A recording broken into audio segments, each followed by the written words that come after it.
Hi Martin, nice to see you this morning. Just want to go over a couple of points that we discussed during today's lesson.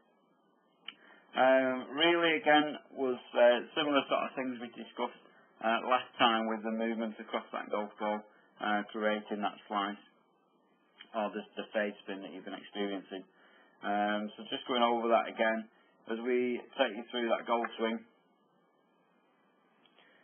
So again, good positions at the top of your backswing, a little bit long with the swing.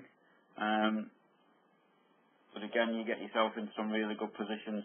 Now, what we did discuss is the position, nice position with the club hole in that, just on the inside, and it's just at that position there where you just let the club get drift a little bit outside your hands, a little bit too much.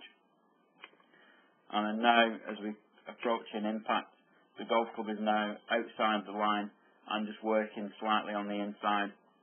Now it's at this position where you start to turn and rotate your shoulders a little bit too quickly to the left, and also that's pulling the club across that line a little bit too quickly on the inside. As we take it a little bit further, you can see another result of that is that left elbow is just popping out to the side, again creating that pulling action across the golf ball, which again, if you get the rotation right, because of the movement from out to in, gives you that slight pull or a pull draw. And on the other occasions when you mistime the rotation, just leave the club face slightly open, then you're going to get yourself that little fade or a push fade if the club face is open to your target as well. So what we did for you there was to try and neutralise that swing path. So you're actually bringing the club more from the inside, and then allowing the club to continue down the target line just a little bit longer and come back inwards more on a natural plane. So what we did for yourself is, once again, we got the little basket, put the basket there just on the inside of your follow through, and asked you then to swing the club from the inside there and naturally around the outside of that basket. So what that does, that continues the club moving down towards your target. It also restricts you from rotating your shoulders too quickly to the left, and it also stops you from pulling that left elbow backwards. Again, continuing, neutralising those moves, making the club and the swing path work better for you.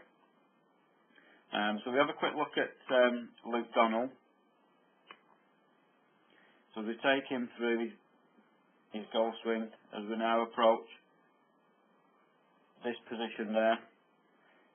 Fairly similar to yours.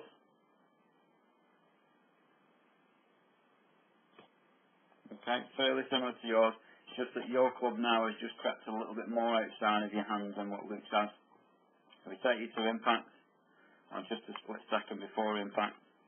You can see there that Luke's club head is still on the inside of his golf ball, whereas yours has just crept on the outside. And as we take Luke through a little bit more, you can see how his right shoulder continues to turn underneath his chin, allowing that club to move more down his target. And then the rotation of his club face or his forearm allows that right elbow to stay tucked underneath.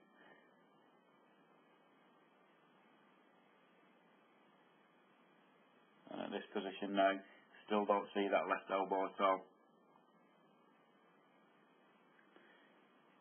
So as his right shoulder's turning more underneath his chin, and that left elbow stays tucked in, and his arms rotate over the top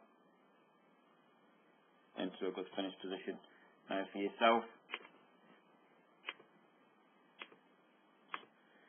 you take you through that position. You can just see now as your shoulders are now rotating to the left. So the right shoulder's not really now rotating underneath your chin. The shoulders are now turning a little bit flatter and a little bit more to the left. And then that left elbow just pops itself out there again, just to make or pull that golf club a little bit too quickly on the inside. So when we did that drill, if you made any little moves like that, What you did is you pulled the club on the inside and you made contact with the basket, and the shots, as a result of that, the shots weren't very good. But just by swinging the club a bit more from the inside and naturally more around that basket, created better positions for yourself, allowed you to release the club better, creating much better, more consistent shots. So if you keep working on those drills, if you've got any problems, just give me a shout. But I look forward to seeing you again very soon.